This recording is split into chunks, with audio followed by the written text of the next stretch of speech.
Good morning, and welcome to Redeemer Lutheran Church. I'm Pastor Gary Lodeholt. Most of the time, we hope to get away with it. This week, we're continuing to look at the top 5 prayers in the Old Testament based on a listing I found.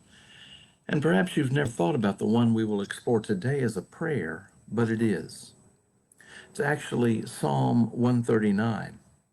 And many of you have heard me say that Psalms are fascinating to me, in part because in the Psalms, we have our words to God through which we find God's word to us.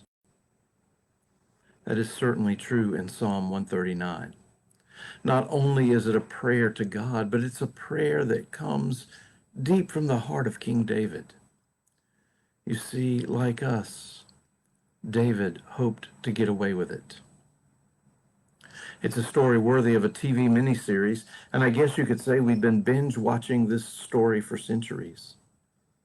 David had finally become king of Israel, and that came with all sorts of trappings as well as responsibilities. David lived in a palace, at least by their standards, and had many wives, as tradition in that day dictated. In fact, some of those wives were given to him to cement treaties with other nations. But then one day, David was walking around his palace and looked out over the city and saw a woman bathing on her roof. That might seem strange to us, but that is also as how things were done then.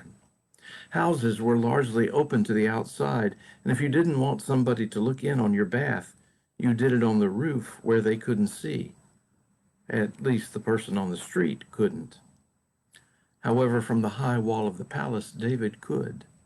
And he saw a woman named Bathsheba bathing and was overcome with desire for her, even though she was already married to a man named Uriah. Well, he brought her to the palace, and they were together, and eventually Bathsheba sent David a message that she was pregnant.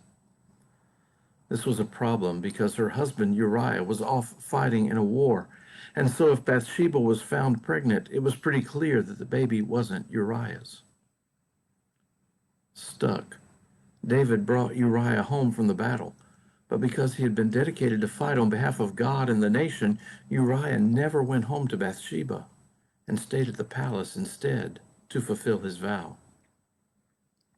So David sent Uriah back to the war, carrying a message that he was to be placed at the front of the battle, and then to withdraw and leave him exposed.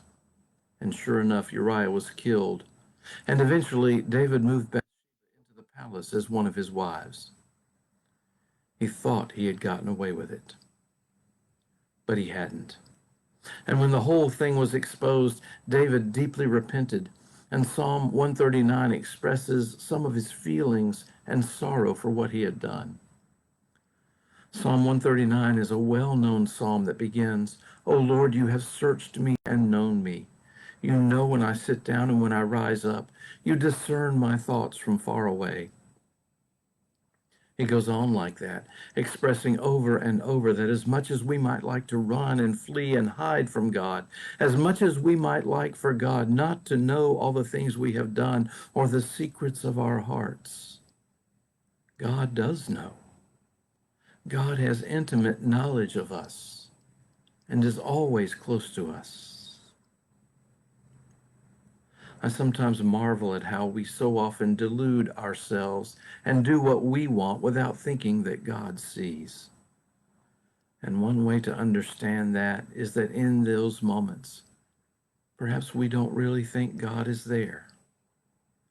At the very least, our own desires are more important to us than God.